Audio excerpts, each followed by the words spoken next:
Happy Friday. We made it to the end of another week. I could do without the rain, but then again, rain, you kind of snuggle into the house, and what kind of better type of snack to snuggle in the house other than cold pizza? So today, we're going to sip on this cold pizza Pilsner by Black Hog Brewing Company, one of my old favorite stomping grounds up in Connecticut.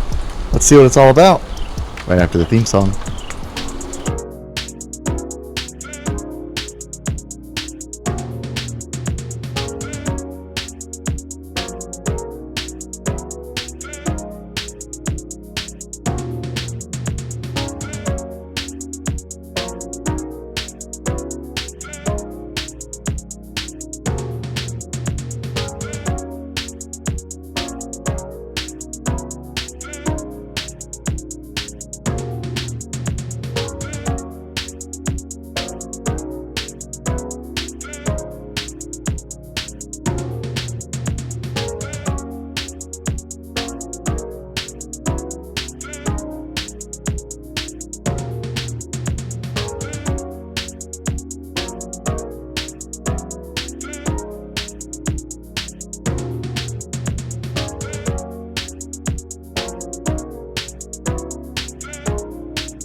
Welcome into the Midland studio as per usual with your host, Nutmeg 2 Palmetto. Closing out the week with something light, something local, at least local to my former stomping grounds, and that is Black Hog Brewing Company out in Oxford, Connecticut. Love this place, one of my favorite places to frequent when I lived up there. It is a Pilsner, cold pizza Pilsner, and if pizzas are your thing, work your way on down to the comments section. You will see a playlist linked as the first comment below, which will take you to a greater depth of Pilsners, lagers, depending on how many of each I have in each playlist. It may be one or the other, maybe both. But you'll see a playlist down below with all my previous reviews of the similar style. Click on that, work your way through. If Pilsner are your thing, maybe you'll be happy about what you see from me. If they're not your thing, or you're kind of like tepid about something so baseline, well, maybe my thoughts will put you in a different frame of reference and maybe they'll become your thing. In any event, let's check out the can. Now, I think pizza, of course, Oxford's not that far from New Haven. New Haven, of course, is very famous for its pizza. I think, I'm not 100% sure, but you got this little chef character on the can. May or may not be to reference to one of the great Italian pizza places out there. And then, of course, behind him, all over the can, are pie-shaped slices. Cold Pizza Pilsner is a dry-hopped Italian-style Pilsner, checking in at a very solid and mild 5.5%, or mild by today's standards of beer, I guess. Brewed and canned by Black Hog Brewing, LLC in Oxford, Connecticut, at Black Hog Beer, blackhogbrewing.com. Not too much information on the can. On Untapped, Italian Pilsner, dry-hopped Italian-style Pilsner. We read that on the can, 5.5 ABV. I don't know if this is an official entry from Black Hog on Untapped because it doesn't have a little customized logo on there. It does have a lot of check-ins though. 1,280 total, 1,167 unique, a global ranking of 3.61. That's pretty solid. I mean, to me, when I see a ranking, or even when I'm ranking a beer myself, if I pull it above 3.5, it's a good beer. Anything below 3.5 is, I may not go back to anything below 3. I probably won't. But if it's above 3.5, I'm like, okay, that might be pretty darn solid. So let's not waste any more time. Get our Pilsner on. Crack this open.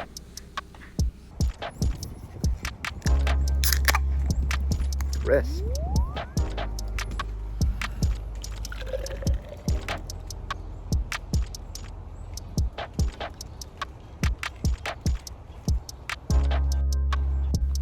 Top it off, and look at that nice foamy cascade.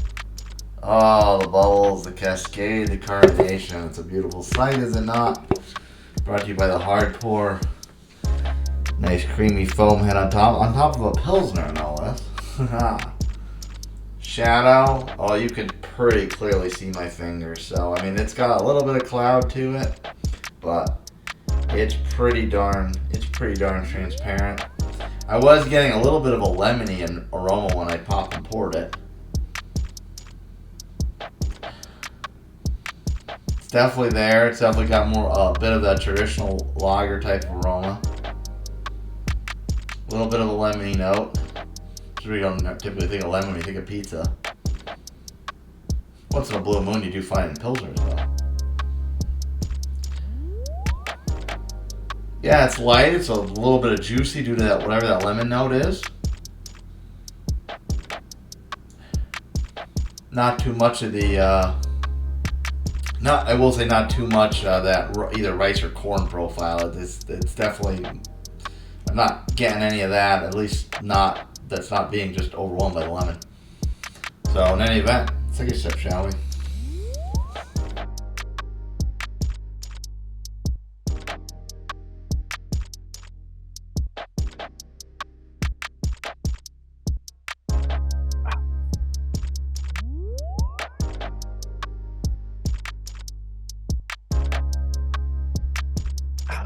All right, I'm acclimated. Let's talk about it. Alright, so I said it was more lemony on the nose. On the flavor, it's really a lot more grassy. Which, I don't know, to me, and strong at that. Very, very, very noticeable. To me, those aren't two things that go together. I mean, most people may feel differently. I mean, just the term lemongrass. I don't know how to associate that to a flavor, but at least I know the word's a thing. But to me, they don't necessarily go together. At least in the sense where, on one judging aspect of it, it's so strong, and on the other judging aspect, it's also completely strong and completely separate from each other. Because I'm not really getting a lemon flavor to speak of. I mean, maybe it's got a little bit of a. No, I won't even say that. It definitely hits as more of a kind of domestic mouthfeel up front, and then it kind of comes back more into a craft mouthfeel in the middle and down the back end. You got a lot of the grassy flavor in the middle, and then there's a bit of a touch that, I don't want to say bitter, but like that typical lager type of aftertaste is way in the back. And that's a lot of what you get out of this. It's definitely traditional Pilsner lager right up front, and definitely traditional Pilsner lager way in the back. And in the middle, you got a lot of that kind of floral, herby, grassy type of flavor and mouthfeel. And that's completely juxtaposed to the aroma, which is just all lemon to me. So that's interesting. I mean, there's definitely Pilsner notes to it. I don't know whether, if you just handed it to me blind and I didn't know what this was, if you just handed me the glass fully poured and told me to guess what it was, I don't know. I think I would probably eventually settle on lager. I don't know if I'd say Pilsner, but I think I would probably eventually settle on lager. But it's definitely something unique, something different. I don't know whether I would pair it with cold pizza. I might pair it with hot pizza. But I don't know whether I would pair it with cold pizza. But then again, today's date, cold pizza is something you eat when you're a broke college kid, you know? Or, you know, you get out of high school and you just go right into the workforce and you're just like trudging along and doing whatever you gotta do to make a living, that sort of thing. You know, cold pizzas you eat when you don't have money. when you're older and you're established a little bit and you have a bit of an income and that sort of thing. If you've got leftover pizza, you warm that shit up. I'm sorry, pardon my French. You warm the pizza up. You don't eat it cold. That's something young people do. Don't eat cold pizza when you're older. So yeah, I don't know if I pair it with cold pizza, but I could definitely pair it with a slice of warm pizza, slice of fresh pie. Maybe that would kind of like cut through the grease a little bit, because it is very clean. Not so crisp, but it is very clean tasting. So that clean flavor probably would cut through the grease and the cheese a little bit. So I could definitely get down with that. And you can get down with me and you like what I said, smash that like button, subscribe to my channel, hit that notification bell. If Pilsners and Lagers are your thing, go down in the comments. First one pinned is a link to the playlist featuring other Pilsners and Lagers.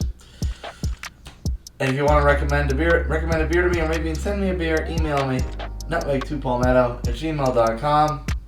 If you want the rest of my day-to-day nonsense, follow me on my social media channels, TikTok and Instagram @nutmeg2palmetto. 5.5%. That's right about on par. Those little bubbles up there. I'll finish that. I'll enjoy it. And I'll see you next time, folks.